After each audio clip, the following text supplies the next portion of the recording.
Everyone, welcome to my channel ఏజీకే diaries. Last weekend నేను ఏర్కాడ్ వెళ్ళాను. ఇది తమిళనాడు సేలం డిస్ట్రిక్ట్ లో ఉంటుంది. ఇది ఒక చిన్న హిల్ స్టేషన్. ఏర్కాడ్ వెళ్ళడానికి నాకు ట్రైన్ బెస్ట్ అనిపించింది. ఇదే మనం వెళ్ళబోయే train Kovai super fast express. ఇది మార్నింగ్ 6:10 కి స్టార్ట్ అయ్యి సేలం కి 11 o'clock కి రీచ్ అవుతుంది. సేలం రైల్వే స్టేషన్ నుంచి సేలం బస్ స్టాండ్ కి రైల్వే స్టేషన్ బయట లోకల్ బస్సెస్ ఉంటాయి. సేలం బస్ స్టాండ్ రీచ్ అయిన తర్వాత అక్కడ ఏర్కాడ్ బస్సెస్ ఉంటాయి. ఏర్కాడ్ కొండపైకి వెళ్లేదానికి ఒక 1.5 hour పడుతుంది. ప్రతి అరగంటకి ఒక బస్ అవైలబుల్ లో ఉంటుంది.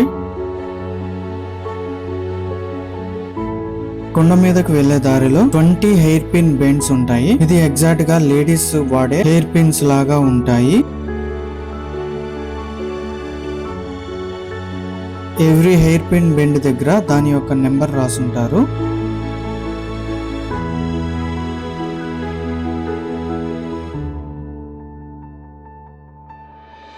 బస్సు కొండ మీదకి వెళ్లే కొద్ది వ్యూస్ అయితే చాలా బాగున్నాయి. ఇది సేలం సిటీ వ్యూ. దూరంగా కనిపించేదంతా సేలం సిటీ. అక్కడ నుంచే బయలుదేరి మన బస్సు కొండ మీదకి ఏర్కాడ్ కి వెళ్తూ ఉంది. 5th హెయిర్ పిన్ బెండ్ దగ్గర కర్వ్ ఇది. ఇంకొంచెం ముందుకు వెళ్ళాక తమలపాకుల ఫార్మింగ్ అంతా కనిపించింది. ఫైనల్ గా కొండ మీదకి రీచ్ అయిపోయాము. నేను తీసుకున్న హోటల్ బస్ స్టాండ్ పక్కనే ఉంటుంది. ఈ హోటల్ నాకు 1500 పడింది పర్ డే. పర్లేదు, బానే ఉంది రూము. నేను వీకెండ్ లో వెళ్ళాను కాబట్టి కొంచెం రూమ్ ప్రైజెస్ ఎక్కువగా ఉన్నాయి.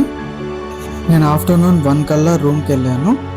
ఫ్రెష్ అప్ అయ్యేసి లంచ్ తినేసి బొటానికల్ గార్డెన్ వెళ్ళాను. పక్కనే అన్నా పార్క్ కూడా ఉంటుంది. నేను వెళ్ళిన సమయంలో బొటానికల్ పార్క్ లో ఫ్లవర్ షో జరుగుతూ ఉంది. పార్క్ ఎంట్రన్స్ లోనే ఒక చిన్న వాటర్ ఫౌంటైన్ ఉంది. చాలా రకాల ఫ్లవర్స్ అయితే ఉన్నాయి. చాలా బాగా లైటింగ్ కూడా వేస్తున్నారు. ఈవినింగ్ అయితే లైటింగ్ వెలుగుల్లో ఇంకా పార్క్ చాలా అందంగా కనిపిస్తుంది. నేను కొంచెం ఆఫ్టర్నూన్ గా వచ్చాను. లైట్స్ ఆన్ లో ఉన్నాయి కానీ అంతగా కనిపించట్లేదు. రోజ్ ఫ్లవర్ తో టెడ్డీ బేర్ షేప్ లో ఒక బొమ్మను చేసి పెట్టున్నారు. ఇక్కడ చిన్న నర్సరీ కూడా ఉంది. ఎవరికైనా ఉన్న ప్లాంట్స్ నచ్చినట్లయితే కొనుక్కోవచ్చు. పార్క్ మధ్య మధ్యలో ఇలాంటి బొమ్మలు పెట్టి చాలా బాగా డిజైన్ చేస్తున్నారు. లోపల ఒక చిన్న గ్లాస్ రూమ్ ఉంది. గ్లాస్ రూమ్ లోపల ఇంకా చాలా ప్లాంట్స్ అయితే ఉన్నాయి. నేనైతే చాలా పేర్లు కూడా వినలేదు. చాలా కొత్త కొత్త ప్లాంట్స్, కొత్త కొత్త ఫ్లవర్స్ అయితే ఉన్నాయి. చిన్న చిన్న ఆక్వేరియంస్ కూడా ఉన్నాయి. దాంట్లో ఫైటర్ ఫిష్ కనిపించింది.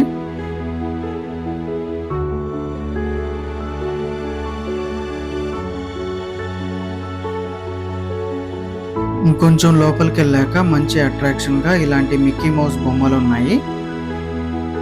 పార్క్ అంతటికి ఈ ప్లాంట్ కొంచెం డిఫరెంట్ గా ఉంది. ఫ్లవర్స్ కూడా ఏదో వెల్వెట్ ఫ్లవర్స్ లాగా ఉన్నాయి. అడిగితే ఈ ఒరిజినల్ ఫ్లవర్స్ అనే చెప్పారు. ఈ బొమ్మలతో డిజైన్స్ అయితే మాత్రం చాలా బాగా అట్రాక్షన్ గా ఉన్నాయి పార్క్ లో. ఇంకొంచెం ముందుకు వెళ్ళాక బొకేస్ లాగా డిజైన్ చేశారు ఫ్లవర్స్ ని. ఈ ఫ్లవర్స్ అయితే చాలా మంచి అట్రాక్షన్ గా ఉన్నాయి పార్క్ మొత్తం మీద. లైట్స్ డెకరేషన్ మాత్రం చాలా బాగా చేశారు. నేను కూడా ఈవినింగ్ ఆర్ నైట్ వచ్చుంటే బాగుంటుంది అని అనిపించింది. పార్క్ ఎంట్రన్స్ లో ఇలాగా వాటర్ ఫౌంటైన్ అయితే ఉంది.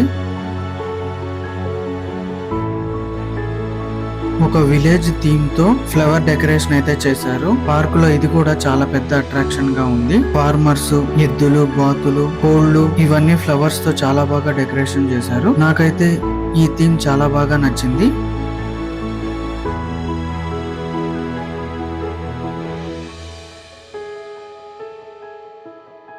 పార్క్ కంప్లీట్ చేసుకొని ఒక 1/2 కిలోమీటర్ ముందుకు నడుచుకుంటా వెళ్తే ఏర్కాడ్ లేక్ వస్తుంది. లేక్ చుట్టూతా హ్యాండ్ క్రాఫ్ట్స్ ఐటమ్స్ అయితే ఉన్నాయి. ఇంట్రెస్ట్ ఉన్న వాళ్ళు కొనుక్కోండి. లేక్ లో బోటింగ్ కూడా ఉంది. Pedal boat 300, motor boat 600 boat మొత్తానికి. ఏర్కాడ్ లో 6:30 కల్లా చీకటి పడిపోతుంది. నేను ఇవి కంప్లీట్ చేసుకొని ఆన్ ద వే లో డిన్నర్ చేసి రూమ్ కి వెళ్ళిపోయాను. డే 2 లో ప్లేసెస్ కవర్ చేయడానికి నేను ఒక ఆటో మాట్లాడుకోవాలనుకున్నాను. ఈ ఐటనరీలో నేను వెళ్ళిన టైంలో కొన్ని క్లోజ్ చేస్తున్నారు. కిలయూర్ వాటర్ ఫాల్స్ లో వాటర్ లేవన్నారు. ప్లస్ ట్రాఫిక్ చాలా ఎక్కువ ఉండడం వల్ల నేను కొన్ని ప్లేసెస్ మిస్ అయ్యాను.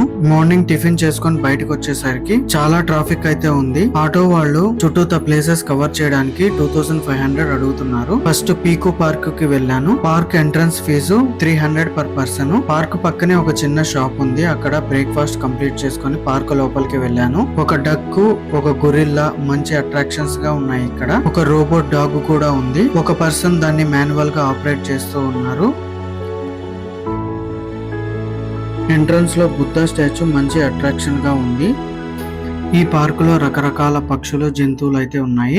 ఫస్ట్ గా మాకు ఒక విచిత్రమైన కోడి కనిపించింది. పిల్లలు ఆడుకునే చిన్న గేమ్స్ ఉన్నాయి. ఆ తర్వాత డిఫరెంట్ టైప్స్ ఆఫ్ ప్యారెట్స్ ఉన్నాయి. కొంచెం ముందుకెళ్ళాక హస్కీ డాగ్స్ ఉన్నాయి.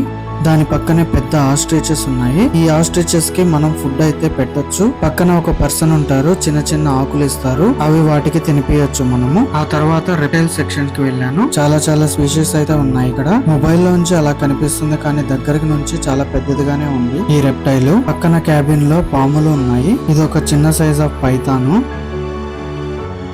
పాముల్లో ఇదైతే బాగా అట్రాక్షన్ గా ఉంది. చాలా మంది దీన్ని ఫోటో తీసుకుంటూ ఉన్నారు. పాము చాలా అందంగా కూడా ఉంది. పక్కనే ఇంకొక 2 చిన్న పాములు ఉన్నాయి. ఈ రెప్టైల్ సెక్షన్ కంప్లీట్ చేసుకున్న తర్వాత ప్యారెట్స్ తో ఫోటో దిగడానికి వెళ్తున్నాము. ఈ సెక్షన్ లో ప్యారెట్స్ మన మీద వచ్చి వాళ్తాయంట. కానీ ఆల్మోస్ట్ రూమ్ లో ఒక 200 మెంబర్స్ పైనే ఉన్నారు. అవి ఫుల్ గా తినేసి పడుకొని ఉన్నాయి. ఎవరి మీద వాలట్. ప్యారెట్ సెక్షన్ నుంచి బయటకు వచ్చిన తర్వాత ఒక చిన్న పక్షి కనిపించింది.